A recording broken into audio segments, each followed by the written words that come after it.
On that note show ಬಂದಿದ್ದ ಅನುಭವ sir? ಇಲ್ಲ, ಚೆನ್ನಾಗಿತ್ತು, ಗುಡ್. ಒಂದೆಲ್ಲ ಒಂದು ರಿವೈಸ್ ಮಾಡ್ದಂಗೆ ಆಯ್ತು ಅಷ್ಟೇ. Every shows it will be revising for me. Okay, ಇದಂಗೆ ಹೇಳಿದ್ವಾ, ಇದಂಗೆ ಹೇಳಿದ್ವಾ.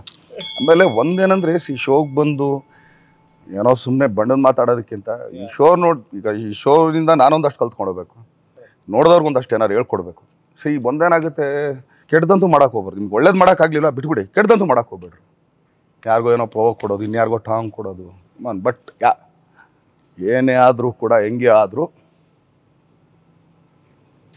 ನಮಗೆ ಕೆಲಸ ಮಾತಾಡ್ಬೇಕಷ್ಟೆ, ನಾವುಗಳು ಮಾತಾಡಬಾರ್ದು. ಅಂದರೆ ವಾಟ್ ಯು ಅರ್ನಿಂಗ್ ಅಂದರೆ your car sound will tell to everyone it sense that is working like this ಅಂತ. ವಾವ್. ಪ್ರತಿ ಸಂದರ್ಶನದಲ್ಲೂ ನಾನು ನೋಡ್ತಿರ್ಬೇಕಾದ್ರೆ ಎಲ್ಲೋ ಒಂದು ಕಡೆ ಏನೋ ಒಂದು ಆಟಮ್ ಬಾಂಬು ಈ ಥರ ವಾಕ್ಯಗಳು ನನಗೆ ಸಿಗುತ್ತೆ, ನಾನು ಕಾಯ್ತಿರ್ತೀನಿ. ಸರ್, ನನಗೆ ಈ ಸಂದರ್ಶನ ಮಾಡೋಕ್ಕೆ ಮುಂಚೆ ಎಕ್ಸಸೈಸಸ್ ಯಾಕೆ ಅಂತಂದರೆ, ಎಷ್ಟು ಸಂದರ್ಶನಗಳನ್ನು ನೋಡಿದೆ ಅಂತಂದರೆ ಸರ್, ಅದ್ರಲ್ಲಿ ಫಿಲ್ಟರ್ ಮಾಡಿ ನಾನು ಪ್ರಶ್ನೆ ಕೇಳಬಾರ್ದು ಸರ್. ಅದು that was one big challenge to me. Because ಈ ಪ್ರಶ್ನೆ ಕೇಳೋಕ್ಕಲ್ಲ ಯಾರೋ ಕೇಳ್ಬಿಟ್ಟಿದ್ದಾರೆ, ಈ ಪ್ರಶ್ನೆ ಕೇಳೋಕ್ಕಲ್ಲ ಯಾರೋ ಕೇಳ್ಬಿಟ್ಟಿದ್ದಾರೆ. And you are a man ವೆರಿನ್ ಪಬ್ಲಿಕ್ ಮ್ಯಾನ್ ವೆರಿನ್ ಜನ ನಿಮ್ಮನ್ನು ಹಿಂಗೆ ಆಲಿಂಗನ ಮಾಡ್ತಾರೆ. ಅಷ್ಟು ಜನ ಇರಬೇಕಾದ್ರೆ, ಅಷ್ಟು ಜನ ಕೇಳಿದಿರೋಂಥ ಪ್ರಶ್ನೆ ಕೇಳಬೇಕಾದ್ರೆ it is always a challenge. But truly thank you so much for making my dream come true. Like I said always, he is one man always who has created the revolution.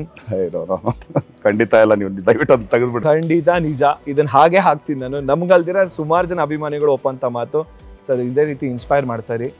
ನಿಮ್ಮ ಹಾದಿಲಿ ಸುಮಾರು ಜನ ನನ್ನಂಥವ್ರು ಕಾಯ್ತಾ ನಿಂತ್ಕೊಂಡು ನೋಡ್ತಾ ಇರ್ತೀವಿ. All the best, all the best. Thank you so much sir. And on that note, yes, thank you sir.